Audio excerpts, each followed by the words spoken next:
Olá, pessoal! Mais uma aula comigo, Manuela, professora especialista no ensino da matemática. A aula de hoje é sobre quadriláteros. Bom, quadriláteros nós já vimos que são polígonos que têm 4 lados. E aí tem vários desenhos que a gente vê por aí, várias formas com 4 lados, né? Aqui nós temos alguns elementos destacados. Todo quadrilátero, por ser polígono, ele tem lado, vértice e ângulo.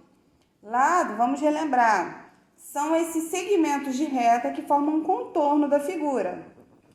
Vértice é cada ponto de encontro dos lados. Este lado encontrando com esse, dá esse pontinho.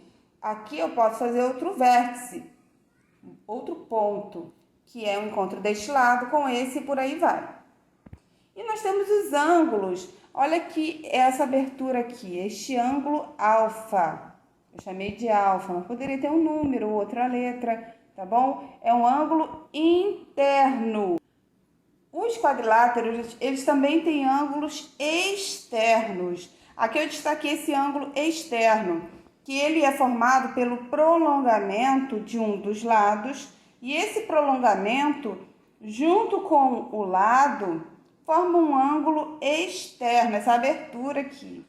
E como vocês podem ver, esta abertura, juntando com o ângulo interno com o externo, a gente vê que forma um ângulo de meia volta. Significa que o ângulo externo com o ângulo interno coladinho a ele são ângulos suplementares, pois a soma dos dois, se você juntar os dois, dá 180 graus.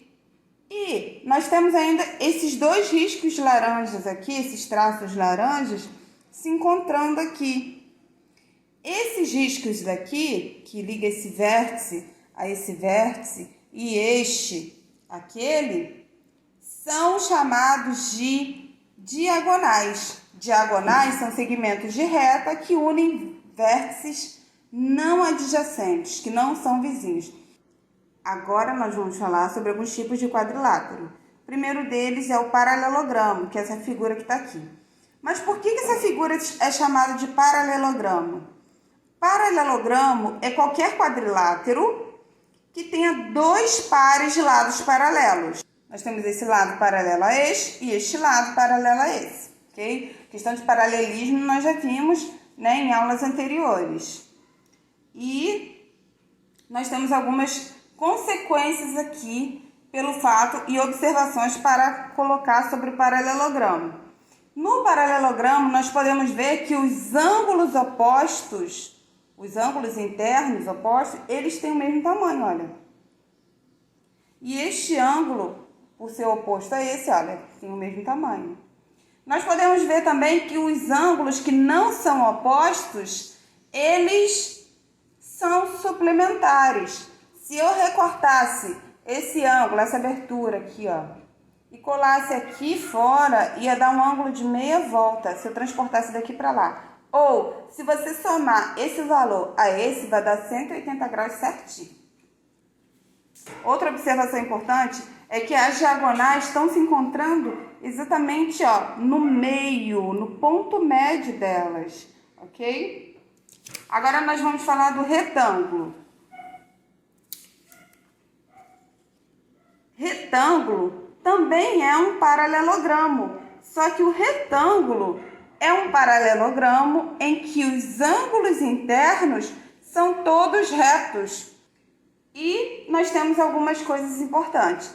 Como você pode ver, ó, essa diagonal tem o mesmo tamanho dessa. Então, no retângulo, as diagonais têm o mesmo tamanho, tem essa consequência aí.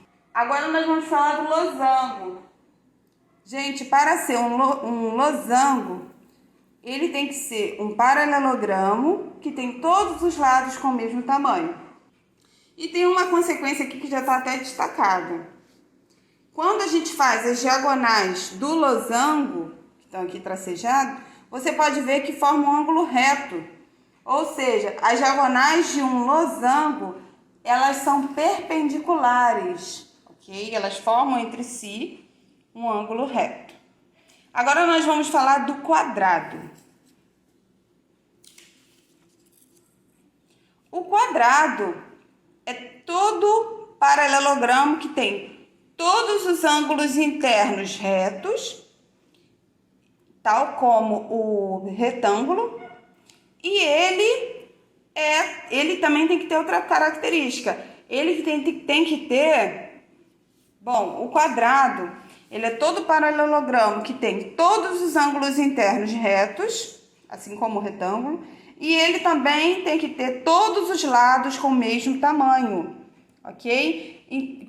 Assim como o losango. Então, por consequência disso, todo quadrado é também um retângulo.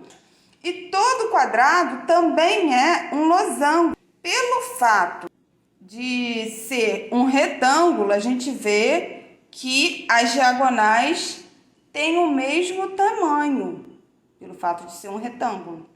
E pelo fato de ser um losango, a gente vê que as diagonais são perpendiculares. Bom, gente, agora nós vamos falar de trapézio. Nós vimos que todo quadrado, losango e retângulo são também paralelogramos, mas trapézio não. Por quê? Para ser paralelogramo, tem que ter dois pares de lados paralelos. Não é o caso deste, porque, olha, essa figura só tem este lado paralelo a esse. Se você prolongasse este lado, ia encontrar com este lado em algum momento. Então, para ser trapézio, só pode ter um par de lados paralelos. E esses lados paralelos, vou mostrar nessa figura aqui, o lado de cima é chamado de base menor, ok? Porque tem um tamanho menor. E o lado maior, que é paralelo, é chamado de base maior. É claro que a figura pode estar desse jeito aqui, ó, posicionada assim, continua sendo chamado de base. Aqui eu fiz o recorte de um paralelogramo e vocês podem ver que a base maior é este lado e a base menor é este lado. Mesmo que eu virasse assim ou assim, continua sendo um trapézio, ok? Muitas vezes os alunos têm facilidade para identificar um trapézio sim. Mas se a figura estiver assim ou virada assim, o aluno já pensa que não é mais trapézio, mas é sim. Agora nós vamos ver os tipos de trapézio. Esse aqui é um trapézio chamado... Tem livros que falam trapézios quaisquer, tem livros que chamam de trapézio escaleno. Por que esse trapézio é chamado de escaleno? Porque eles não têm lados iguais. Mas também nós temos o trapézio isósceles, tá? Esse é o trapézio isósceles, porque tem dois lados com o mesmo tamanho. E aqui nós temos algumas consequências no trapézio isósceles, tá? Os ângulos da base são iguais.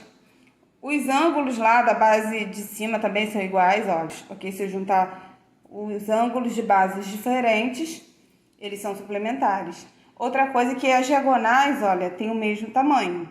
E nós temos ainda o trapézio retângulo. E como vocês podem ver no trapézio retângulo, você tem um lado fazendo 90 graus com as bases. E você tem aqui destacado, né, o valor, o ângulo de 90 graus. Essa foi a aula de hoje. Eu espero que vocês tenham gostado e aprendido. Aguardo vocês no próximo encontro.